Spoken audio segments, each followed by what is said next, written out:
कांग्रेस के विभाजन के बारे में, ठीक है। क्वेश्चन अपन लास्ट में डिस्कस करेंगे, पहले स्टार्ट करें। हाँ तो पढ़ लेंगे या फिर नोट्स में आ जाएगा, नहीं आएगा वो। एक बार अपन पढ़ लेते अरे हैं। बस छोटा क्वेश्चन हाँ है। पूछ।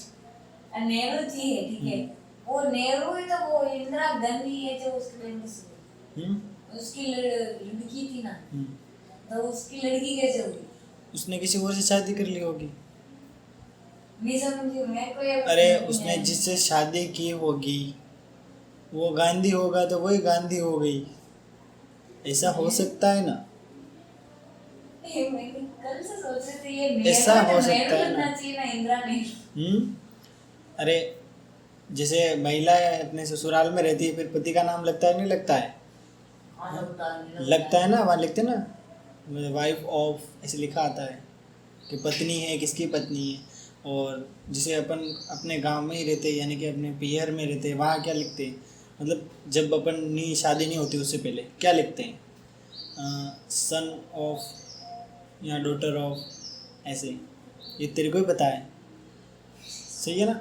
अरे ये मैं तो सोच ही नहीं आया। है यानी कि शादी हो जाती है ना उसके बाद, मतलब वो दो ऑप्शंस होते हैं, तो कोई सा भी नाम लिख सकते हैं, या तो पापा का नाम लिखना या पति का नाम लिखना रहता है। तो अगर उसकी शादी किसी गांधी से हुई होगी तो उसने अपने पीछे लगा दिया। इंदिरा गांधी। ऐसा हो सकता है, मैं सोच रही थी- ऐसा हो सकता है, मैं इसे नहीं बोल रहा हूँ ऐसा हुआ है, क्योंकि इसके बारे में स्टेटमेंट न तूने कहीं पढ़ा है न मैंने पढ़ा है। आज गूगल पे सर्च ठीक है, करूंगी। मैंने ये साइकोलॉजी के हिसाब से बता दिया है कि अगर उसकी शादी किसी से हुई होगी, वो गांधी रहा होगा, तो उसने भी अपने आगे नाम लगाना शुरू कर दिया, ऐसा हुआ होगा। चलो चलो पढ़ाओ। अब स्टार्ट करें। यस, कांग्रेस में विभाजन, कांग्रेस का विभाजन नहीं, कांग्रेस में विभाजन। पहले तो भारत का विभाजन हो रहा था, भारत पाकिस्तान का, ठीक है, और अब कांग्रेस का विभाजन हो रहा है, यानी कि कांग्रेस टुकड़ों में क्या हो रही है, बट रही है। नेक्स्ट, 1967 के चुनावों के बाद केंद्र में कांग्रेस की सत्ता थी, ठीक है, मान लेते हैं, यानी कि कांग्रेस को उतने वोट नहीं मिले थे जितने पहले मिल रहे थे, लेकिन केंद्र में सरकार तो उनकी बन गई थी, लेकिन बहुमत इनको नहीं मिला था। तो अब सिंपल सी बात है कि कांग्रेस हार रही थी और उन्होंने ऐसा सोच लिया था कि भाई इन चुनावों में हम हार रहे हैं तो हो सकता है आगे आने वाले चुनावों में भी हमारा मामला धीरे धीरे डगमगा जाए, ऐसा भी तो हो सकता है। तो फिर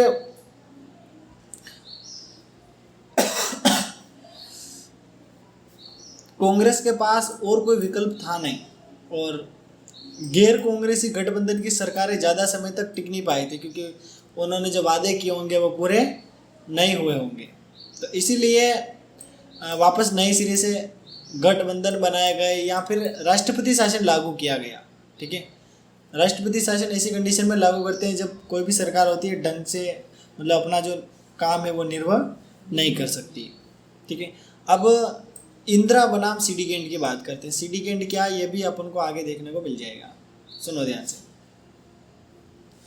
इंदिरा गांधी को असली चुनौती विपक्ष से नहीं आई, अपनी पार्टी के भीतर से मिली। कहाँ से मिली? अपनी, यानी कि खुद के लोग ही साथ नहीं दे रहे थे, उसकी पार्टी के जो लोग थे वही कार्यकर्ता थे, वही साथ नहीं दे रहे थे, समझी ना। तो उनको जोड़ के रखने में सबसे बड़ी दिक्कत किसको आ रही थी? इंदिरा गांधी, समझ गई। अब उन्हें सिंडिकेट से निपटना पड़ा। सिंडिकेट क्या है, देखो नेक्स्ट पेज पे दे रखा है। सिंडिकेट कांग्रेस के भीतर ताकतवर, सुनना ध्यान से, ताकतवर और प्रभावशाली नेताओं का क्या था? एक समूह, जिसको किस नाम से जाना जाता था? सिंडिकेट। अब सिंडिकेट ने इंदिरा गांधी को प्रधानमंत्री बनाने में बहुत ही महत्वपूर्ण भूमिका निभाई। अब इंदिरा गांधी इनकी बात नहीं मानेगी तो सिंडिकेट इनके खिलाफ आ सकता है ना, कि नहीं आ सकता है? ठीक है, देखते हैं आगे।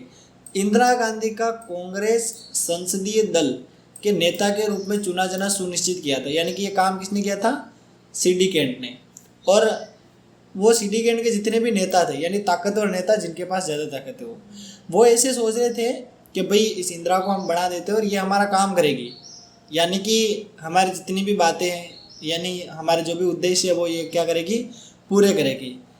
लेकिन इंदिरा गांधी ने सरकार और पार्टी के भीतर खुद का मुकाम बनाना शुरू कर दिया, यानी कि ये खुद को प्रचारित कर रही थी, यानी कि खुद ताकत, मतलब यानी कि अपना वर्चस्व बढ़ा रही थी, समझी ना, अपनी ताकतें दिखा रही थी या अपने आप को प्रभावशाली दिखाना चाहती थी। तो फिर धीरे धीरे उन्होंने अपने सलाहकारों, विश्वस्तों और समूह के पार्टी से बाहर के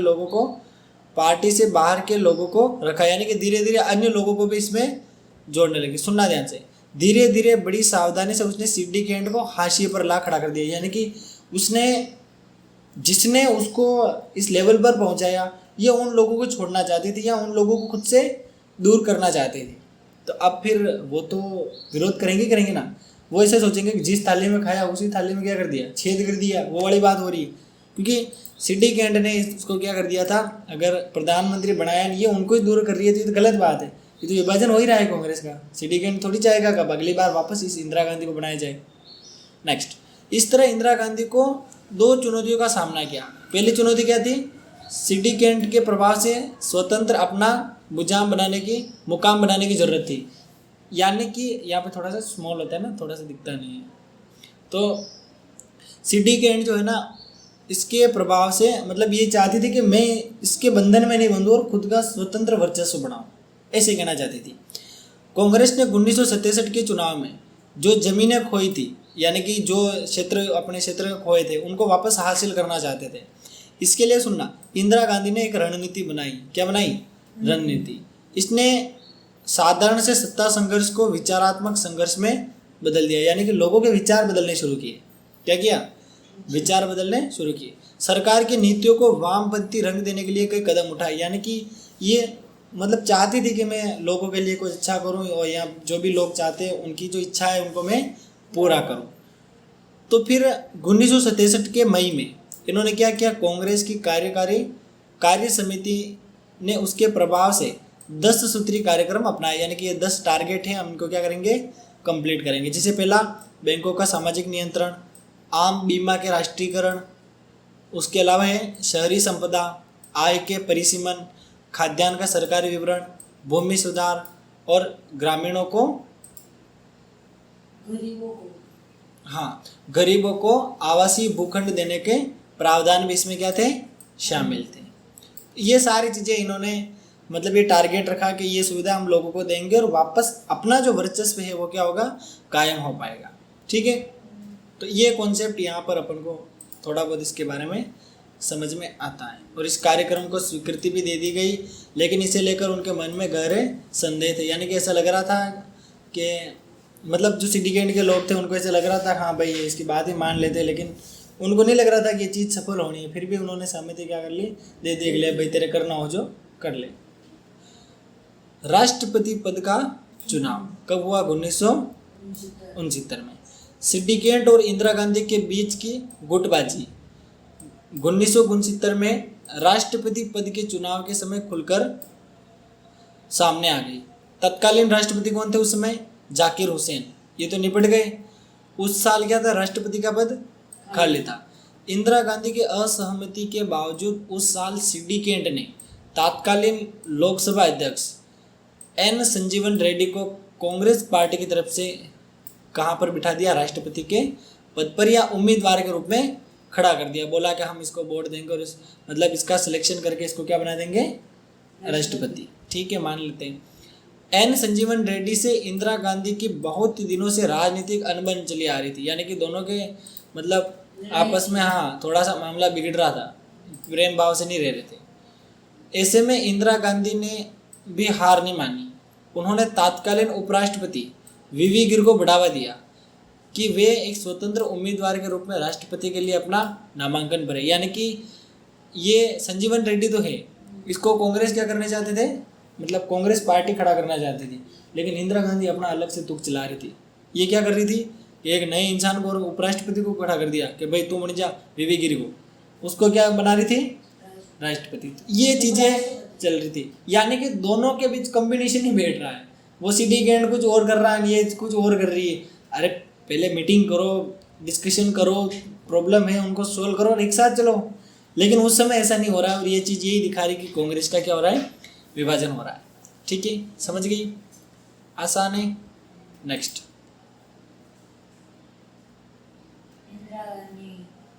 अगला क्या है टॉपिक का? इंदिरा गांधी ने 14 अग्रणी बैंकों के हाँ अब पढ़ लेते हैं। ये मतलब शायद थोड़ा सा इम्पोर्टेंट भी है टॉपिक, सुन लेना।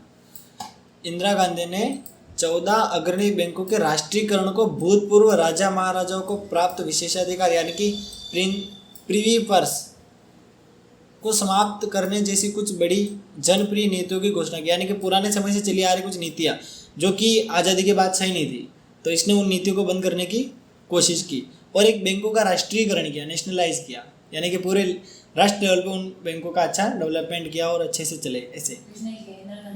ये इंदिरा गांधी का काम था, लिखा रखा था ना। बैंक नहीं चलाए, राष्ट्रीयकरण किया, मतलब नेशनल लेवल पे उन बैंकों को पहुंचा। जैसे अपने स्टेट बैंक है, उसके अलावा पीएनबी है, ये नेशनल लेवल के बैंक है, यानी कि इनको नेशनल लेवल का दर्जा दे रखा है।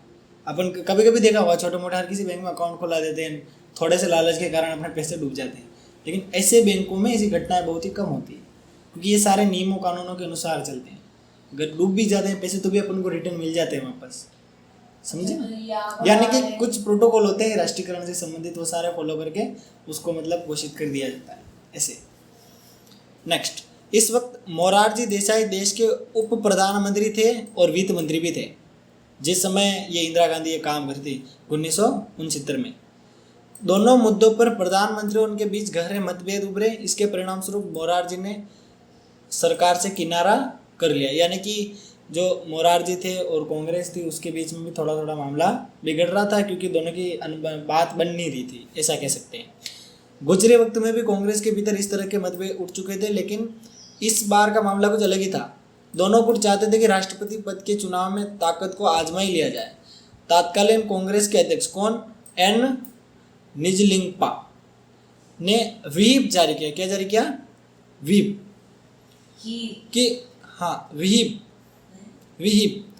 ये वह आ रहा है ना, फिर ह लिख रखा है, व्हीप है ना, व्हीप कि सभी कांग्रेसी सांसद विधायक पार्टी के आधिकारिक उम्मीदवार संजीवन रेड्डी को क्या करें, वोट डाले। यानी कि कांग्रेस पार्टी से जुड़े जितने भी मतलब ऊंचे ऊंचे पदों पर लोग हैं वो किसको वोट दें, संजीवन रेड्डी को वोट दें। ठीक है। इंदिरा गांधी के समर्थक गुट ने अखिल भारतीय कांग्रेस कमेटी की विशेष बैठक आयोजित करने की याचना की। उसने बोला कि अपन एक बैठक कर लेते हैं, और लेकिन उस याचना को अस्वीकृत कर दिया गया क्योंकि इसको स्वीकृत कर देती थी, अपनी प्लानिंग बना लेती और इससे संजीवन रेड्डी के जीतने का चांस कम रहता। तो वीवी गिरी का छुपे तौर पर समर्थन करते हुए प्रधानमंत्री इंदिरा गांधी ने खुलेआम अंतरात्मा की आवाज़ पर वोट डालने को कहा। उसने बोला मतलब खुलकर तो वो समर्थन नहीं कर सकती उसका, उपराष्ट्रपति को राष्ट्रपति बनाने का, लेकिन उसने क्या किया कि तुम क्या करो, अपनी अंतरात्मा की आवाज़ सुनो और फिर वोट दो। यानी कि कहने का मतलब ये था कि इसको वोट देना है वीवी को, ठीक है, वीवी गिरी को वोट देना है, ये बात हुई थी। तो सिंपल सी बात है, कांग्रेस के सांसद और विधायक अपनी मन मर्जी से किसी भी उम्मीदवार को क्या कर सकते थे, वोट दे सकते थे। इस प्रकार राष्ट्रपति पद पर वीवी गिरी जो थे ये क्या हुए, विजय हुए थे और ये स्वतंत्र उम्मीदवार थे, जबकि एन संजीवन रेड्डी कांग्रेस पार्टी के आधिकारिक उम्मीदवार थे। समझे ना, यानी कि कांग्रेस पार्टी की तरफ से ये उम्मीदवार हो गए कौन, संजीवन और वीवी गिरी इंदिरा गांधी की तरफ से थे ना, लेकिन फाइनल विजय किसकी हुई, यानी कि चुने कौन गए, आखिरकार राष्ट्रपति पद पर किसको चुना गया, वीवी गिरी को चुना गया। किसको, हाँ समझ गए, अब तो क्लियर है। अंतिम रूप से राष्ट्रपति पद पर किसको चुना गया, वीवी गिरी को। और कांग्रेस के अनुसार यानी कि कांग्रेस के स्वतंत्र उम्मीदवार यानी कि कौन थे बताओ, संजीवन रेड्डी, ठीक है। ये पार्टी से रिलेटेड थे, लेकिन राष्ट्रपति के रूप में किसको चुना गया था, सीधी सी बात है, वीवी गिरी को चुना गया था। नेक्स्ट, कांग्रेस पार्टी के आधिकारिक उम्मीदवार की हार से पार्टी का टूटना तय हो गया। यानी कि वो जो आधिकारिक रूप से यानी कांग्रेस ने मिलकर जिस बंदे को खड़ा किया वो साला हार गया। तो इस पर कांग्रेस अध्यक्ष ने प्रधानमंत्री को अपनी पार्टी से निष्कासित कर दिया, जा भग जा, ठीक है समझ गए ना। तो ऐसे विभाजन हुआ यानी कि इंदिरा गांधी अपनी चला रही थी, वीवी गिरी जीत गया, तो फिर कांग्रेस जो पार्टी थी ना उसने इंदिरा गांधी को लात ठोक के बाहर फेंक दिया, भग जाए यहाँ से, तुम साल ने जाने कौन कौन से जादू चला रही है, हम संजीवन को जिताना चाहते थे, तूने वीवी को जिता दिया, ऐसे समझी मेरी बात। तो फिर प्रधानमंत्री को क्या कर दिया था, हटाया गया था। फिर इंदिरा गांधी ने कहा कि उसकी पार्टी क्या है, असली कांग्रेस। इंदिरा गांधी ने ऐसा आह्वान किया था। फिर 1969 के नवंबर में सिटी कैंट की अगुवाई वाले कांग्रेसी खेमे को कांग्रेस और यानी कि ऑर्गेनाइजेशन के अंतर्गत लिया गया और इंदिरा गांधी की अगुवाई वाले कांग्रेसी खेमे को रिक्विजिनिस्ट कहा गया, यानी कि दो खेमे बन गए। एक तो सिटी कैंट वाला, दूसरा कौन सा है, इंदिरा गांधी वाला। सिटी कैंट वाले को किस नाम से जाना गया, ऑर्गेनाइजेशन, और दूसरा जो था इंदिरा गांधी वाला उसको किस नाम से जाना गया, हाँ सही बोल, रिक्विजिनिस्ट। क्या बोला गया, रिक्विजिनिस्ट। अब दोनों दलों को क्रमशः, पहला जो था उसको पुरानी कांग्रेस कहा गया, दूसरा था उसको नई कांग्रेस कहा गया। तो ये कांग्रेस का विभाजन हो गया। आसान है। इंदिरा गांधी ने पार्टी की स्टूड को किस नाम से जाना गया, क्या बोला था इंदिरा गांधी ने पार्टी की स्टूड को, जल्दी से बताओ।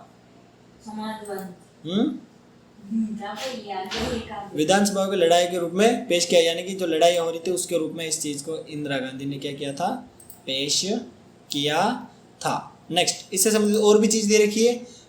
इन्होंने उसे समाजवादी और पुरातनपंथी तथा गरीबों के हिमायती और अमीरों के तरफदार के बीच की लड़ाई का करार दिया। कुल मिला के दो जो विभाजन हुआ था उसने ये कारण बताया कि इस कारण से ये विभाजन हुए थे।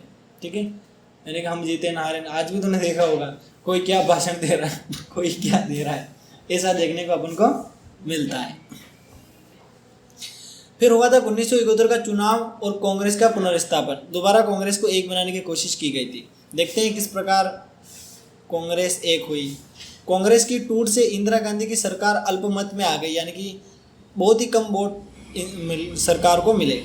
बहरहाल डीएमके और भारतीय कम्युनिस्ट पार्टी समेत कुछ अन्य दलों से प्राप्त मुद्दा आधारित समर्थन को बल पर इंदिरा गांधी की सरकार सत्ता में बनी, यानी कि ये कुछ कुछ मुद्दे लेके आती रहती थी और इस प्रकार सत्ता में इसका अस्तित्व इंदिरा गांधी का बना रहा, यानी कि बिल्कुल ही ये इसको मतलब राजनीति से बाहर नहीं किया गया था। कुछ कुछ मुद्दे ले, जैसे मतलब अभी भी देखते हैं अपन कहीं कहीं कांग्रेस है, बहुमत भले बीजेपी का है, लेकिन कहीं कहीं मतलब ये चीज़ें अपन को देखने को मिलती है कि हाँ मज़े ले रहे हैं ऐसे। नेक्स्ट, अरसे के दौरान सरकार ने सचेत रूप से अपनी छवि को समाजवादी रंग से पेश किया। इसी दौर में इंदिरा गांधी ने भूमि सुधार के मौजूद कानूनों में क्रियान्वयन के लिए जबरदस्त अभियान चलाया, यानी कि भूमि से संबंधित नियम कानून इसने बनाए। भू परिसीमन के कुछ और कानून भी, नए कानून इसने क्या कर लिए, बनवाए। राजनीतिक दलों पर अपनी निर्भरता समाप्त करने, सांसद में अपनी पार्टी की स्थिति मजबूत करने और कार्यक्रमों के पक्ष में जनादेश हासिल करने की गरज से इंदिरा गांधी की सरकार ने 1970 के दिसंबर में लोकसभा को भंग करने की सिफारिश की, यानी कि वो चाहती थी कि फिर से क्या हो, चुनाव हो, या फिर मतलब वो कुछ और कराना चाहती थी, यानी कि और चुनाव कराना चाहती थी। बोलती थी कि पैनल अच्छा नहीं है, वापस क्या करो, दोबारा चुनाव करो। था ऐसा कुछ इनका कहने का था। अभी अगली लाइन में साफ हो जाएगा। एक आश्चर्यजनक और साहसी कदम था। लोकसभा के लिए 5वें आम चुनाव कब हुए थे, 1971 के फरवरी माह में। ये बात अपन को देखने को मिलती है। 70 के दिसंबर में इसने भंग करने की कोशिश की थी और 71 में यहाँ पे दोबारा क्या हुए थे, चुनाव हुए थे। अब इस चुनाव में किस किस का मुकाबला हुआ था उसकी बात करते हैं। पढ़ते समय नहीं देखा जाता है, ठीक है। मुकाबले की यदि हम बात करें तो चुनावी मुकाबला कांग्रेस के विपरीत जान पड़ रहा था। आखिर नई कांग्रेस एक जर्जर होती हुई पार्टी का हिस्सा बढ़ती। हर किसी को विश्वास था कि कांग्रेस पार्टी की असली सांगठनिक ताकत कांग्रेस के नियंत्रण में है, यानी कि ऑर्गेनाइजेशन के, यानी कि पुरानी कांग्रेस है ना, शॉर्ट में लिख रखा है देखो। आर यानी कौन सी है, इंदिरा गांधी वाली, और ओ कौन सी, ऑर्गेनाइजेशन पुराने वाली। इसके अतिरिक्त सभी बड़ी गैर साम्यवादी और गैर कांग्रेसी विपक्ष पार्टियों ने एक चुनावी गठबंधन बना लिया, यानी कि एक तो कांग्रेस टूटी हुई थी, ठीक है, एक तो कांग्रेस क्या हुई थी, अंदर से टूट गई थी पूरी तरीके से, और जो गैर कांग्रेसी पार्टियां थी उन्होंने भी क्या कर लिया, अपना गठबंधन मजबूत बनाने की कोशिश कर ली। सोचा कि इनके फूट पड़ रही है, अपन मजे ले लेते हैं। तो इस समय उन्होंने भी सोचा कि यार हम भी क्या करें, मैक्सिमम फायदा उठाएं। तो ये गठबंधन जो इनका बना, इसको किस नाम से जाना गया, ग्रैंड अलायंस के नाम से। और यही चीज आज रिपीट हो रही है, तेरे को पता है? आज एक I.N.I.D.I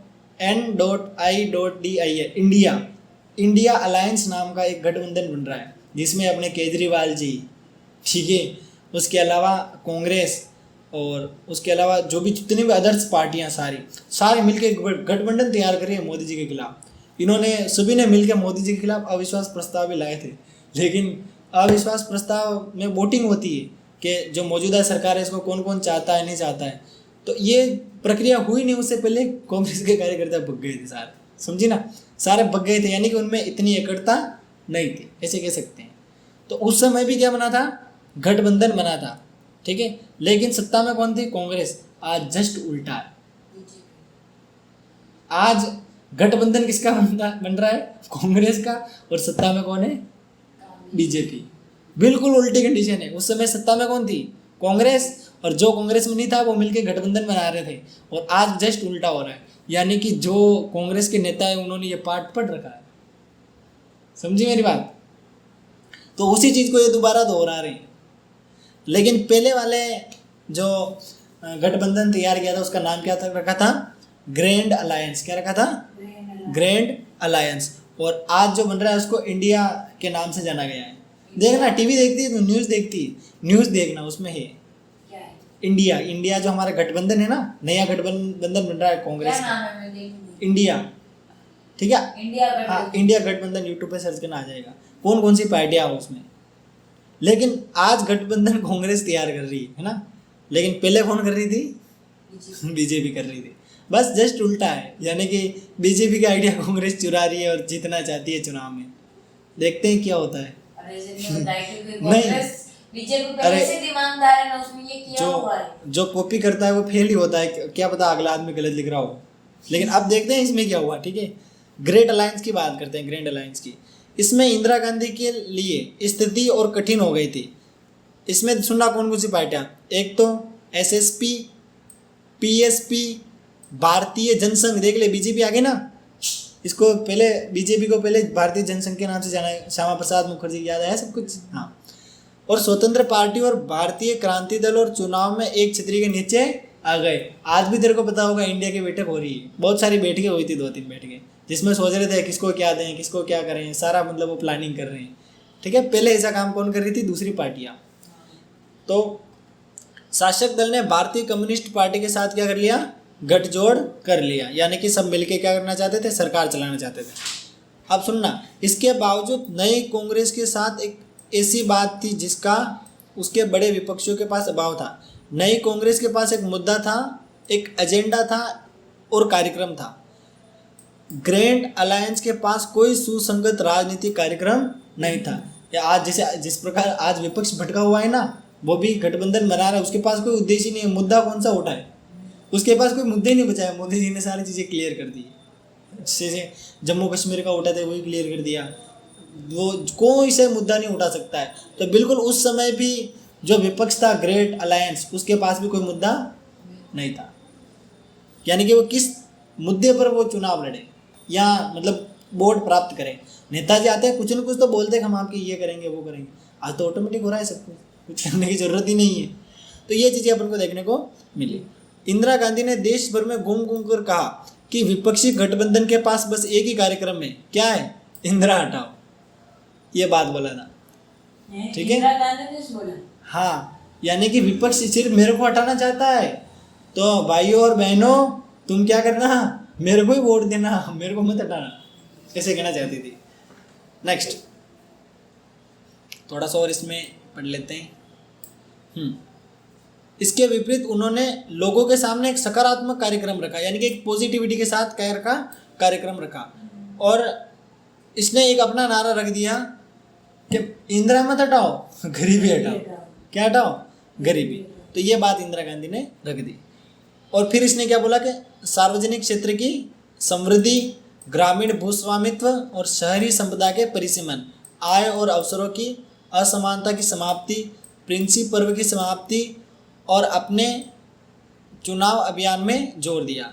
गरीबी हटाओ के नारे से इंदिरा गांधी ने वंचित तबकों को, खासकर जैसे भूमिहीन किसान थे, दलित थे, आदिवासी थे, अल्पसंख्यक थे, महिला, रोजगार, नौजवान के बीच अपने समर्थन का आधार तैयार करने की कोशिश की। यानी कि इन सभी लोगों को इसने अपने अंडर में करने की कोशिश की कि हम आपके इतनी सुविधाएं प्रदान करेंगे, ये देंगे। झूठे वादे हो सकते हैं, क्योंकि उस समय अगर गरीबी हट जाती तो आज इतनी थोड़ी होती। आज भी तो है गरीबी, तो लेकिन आज थोड़ी सी कम है।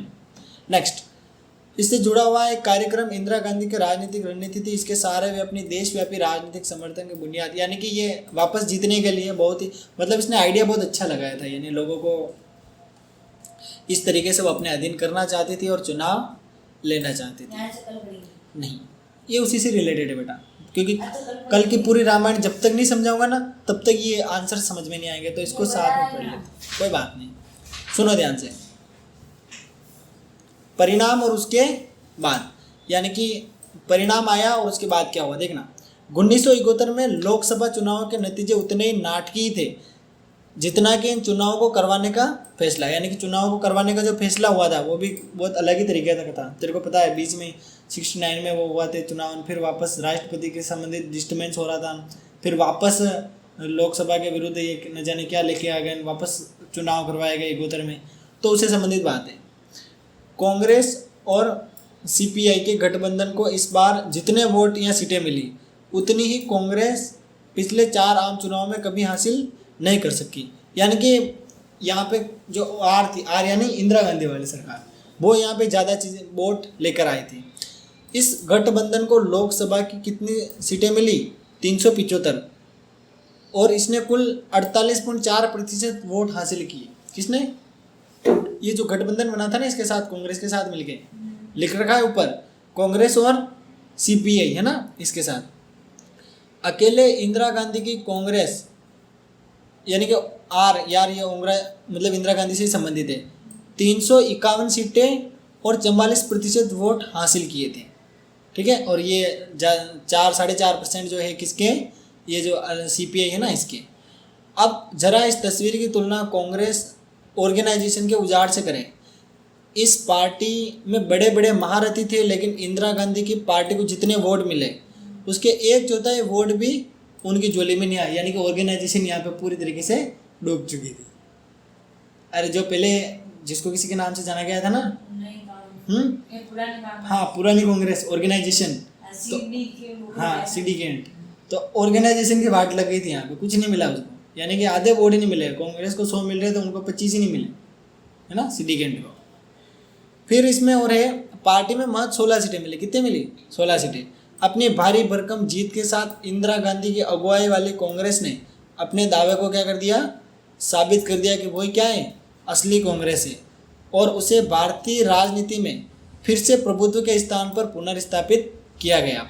विपक्षी ग्रेट अलायंस धराशी हो गया, यानी कि जो गठबंधन बना था वो क्या हो गया, जमींदोज हो गया, खत्म हो गया। और इस बार भी मेरे को लगता है ऐसे होना है कि पहले जो गठबंधन का हाल हुआ और हो सकता है इस बार भी बिल्कुल वैसे हो, गठबंधन क्या हो जाए, धराशायी हो सकता है। महाजोट को 40 से भी कम सीटें मिली थी, ये अलग और पार्टियां उनसे संबंधित बात यहाँ पे हो रही है। अब ये यहाँ पे 1 2 3 ये दिख रहा है, कुछ चीज़ें चित्र में दिखा रखी है चुनाव से संबंधित, ठीक है। कमिंग फर्स्ट और सेकंड एंड थर्ड, चलो ये चीज़ें ठीक है यहाँ तक तो। 1971 से कल पढ़ेंगे ना, नहीं पूरा टॉपिक कवर कर लेते हैं। तो जी क्यों घबरा रहा है तेरा, जी क्यों घबरा रहा है? फिर इस लेसन को बहुत ज़्यादा टाइम लगाएगा, सिलेबस देर से कवर होगा। अपन को सारा टाइम पे पढ़ना है ना। ये कांग्रेस के प्रणाली का पूर्ण स्थापन ये कल पढ़ेंगे। हाँ 1971 के लोकसभा चुनाव के तुरंत बाद पूर्वी पाकिस्तान, जिसको आप बांग्लादेश के नाम से जानते हैं, उस पर एक राजनीतिक और सैन्य संकट क्या हुआ, खड़ा हो गया था। जैसे अपने चुनाव निपटे हर उधर मामला बिगड़ गया। कहाँ पे? पूर्वी पाकिस्तान में, पूर्वी पाकिस्तान में उस समय। तो यहाँ पर क्या हुआ था, भारत और पाक के बीच युद्ध छिड़ गया था। इसके परिणाम स्वरूप क्या बन गया था, बांग्लादेश। इन घटनाओं को इंदिरा गांधी की लोकप्रियता पर 4 चांद लगा दिया, क्योंकि ये कुछ न कुछ खुचर पुचर कर रही थी इसमें। तो फिर विपक्ष के नेताओं तक उसके राज कौशल की क्या की गई थी, प्रशंसा की गई थी। 1972 के राज्य विधानसभा के चुनाव में उसके पार्टी को क्या मिली, व्यापक सफलता मिली। यानी कि विधानसभा जो चुनाव हुए थे ना, लोकसभा नहीं, विधानसभा चुनाव, जिसमें कांग्रेस को बहुत ज़्यादा सीटें यहाँ पर देखने को मिली थी। उन्होंने गरीबों और वंचितों के रक्षक और एक मजबूत राष्ट्रवादी नेता के रूप में देखा गया। पार्टी के अंदर अथवा बाहर उसके विरोध की कोई गुंजाइश नहीं बची थी। यानी कि अब ऐसा लग रहा है कि वापस जो कांग्रेस है वो एक पुनर्स्थापित हो रही है, यानी कि उसकी एकता अपन को दिखाई दे रही है, और ये उसके काम से ही हो रही है, यानी कि उसने जो वर्क किया ना उससे ही हो रही है, यानी कि आदमी का काम देखा जाता है, ये बात स्पष्ट पता चल रही है। अगर इंदिरा गांधी कुछ नहीं करती तो वो जो दूसरे वाला मामला था ऑर्गेनाइजेशन, वो फायदा उठा लेता, लेकिन इंदिरा गांधी ने कठिन संघर्ष किया, यह हमें स्पष्ट रूप से दिखाई दे रहा है। तो उसके कारण क्या हुआ, ये दोबारा उसने भारी भरकम जीत हासिल की, और जीत के बाद भी ये कंटिन्यू संघर्ष करती रही। कांग्रेस लोकसभा के चुनाव में जीती, ठीक है, और राज्य स्तर के चुनाव में भी जीत गई। इन 2 लगातार जीतों के साथ कांग्रेस का दबदबा एक बार फिर से कायम हो गया। कांग्रेस अब लगभग सभी राज्यों में सत्ता में थी, समाज के विभिन्न वर्गों में यह लोकप्रिय थी, यानी कि धीरे धीरे कांग्रेस का वर्चस्व क्या हुआ था, बढ़ गया था, लोग कांग्रेस को चाहने लग गए थे। आज भी जो पुराने लोग होते हैं वो कांग्रेस को पसंद करते हैं, लेकिन उनको लक्षण नहीं पता है आज के युवाओं के, ठीक है, यानी कि पुराने लोग अधिकतर कांग्रेस को वोट देते हैं, और जो नए लोग हैं यहाँ, यानी कि जो भारतीय जनसंघ से जुड़े हुए हैं, वो बीजेपी को देते हैं, ठीक है। हाँ, वो अब बीपीएल कोई है ना, वो बड़ा हुआ है, क्या नाम है, क्या पता उसका नाम है, क्या पता, ठीक है, थोड़ा सा और पढ़ लेते हाँ, हैं, तो वो फिर इसमें अपन कांग्रेस में के, कौन हुआ नाम भी मेरे को नहीं पता है, अरे चलो उसके बाद में लास्ट में कर लेंगे अगर याद आया तो, ठीक है। नेक्स्ट, महज 4 साल की अवधि में इंदिरा गांधी ने अपने नेतृत्व और कांग्रेस पार्टी के प्रभुत्व के सामने चुनौतियों को धूल चढ़ दी, यानी जितनी भी दिक्कतें आ रही थी उन सभी दिक्कतों को इसने मिलकर क्या कर लिया था, सॉल्व कर लिया था। देख लो ये लिख रखा है, राजस्थान, पंजाब, हरियाणा, है ना, MP, ठीक है, आंध्र प्रदेश, बिहार है, आसाम, इस चित्र के अंदर लिख रखा है। ये इंदिरा गांधी दिख रही है तेरे को ऊपर। अगला बिंदु है, ये अंतिम है ना, अंतिम है, कल पढ़ेंगे। ये अंतिम पेज है, कांग्रेस प्रणाली का पुनर्स्थापन। जंजीर क्या है, हैं? जंजीर, कौन सी जंजीर? ये है ना इधर, अरे पढ़ लेते हैं, लास्ट पेज है, इसको कल अरे कैसे नहीं पढ़ेगा? भैया, रहने दो, आप नहीं। दिमाग ही नहीं लग रहा है, अभी दिमाग लगेगा, यस, लग रहा है, रहने दो। अरे नहीं, अरे भैया रहने दो, समझ में नहीं आलसी है आएगा। क्या, आलसी है क्या, आलसी नहीं बनना है, आलसी बनेगी तो जीवन में सफल नहीं होगी, ठीक है। आज समझ नहीं आ रहा कोई बात नहीं, कल वापस रिपीट पढ़ाऊंगा ये, लेकिन सर आज तो एक बार पढ़ा ही दो, ये बात होनी चाहिए, ठीक है। हिम्मत रख, हिम्मत, अभी 12th क्लास में भी तो बहुत आप पढ़ना पढ़ा है। ही दो। तेरी बहन को पूछ, वो कितनी पढ़ती थी मेरे साथ, नहीं पता है तेरे को, पूछना उसको, उसकी आंखें यहाँ से लाल लाल कलर चेंज हो गया था, तो तेरे को पढ़ा रहा हूँ जो नहीं पढ़ना है, हैं? यस, कांग्रेस प्रणाली का पुनर्स्थापन, थोड़ा बहुत तो हमने पढ़ लिया, थोड़ा बहुत और इसमें देख लेते हैं। कांग्रेस प्रणाली के पुनर्स्थापन का क्या मतलब निकलता है? इंदिरा गांधी ने जो कुछ किया वहाँ पुरानी कांग्रेस को पुनर्जीवित करने का काम नहीं था। कई मामलों में यह पार्टी इंदिरा गांधी के हाथों नई तर्ज पर बनी थी।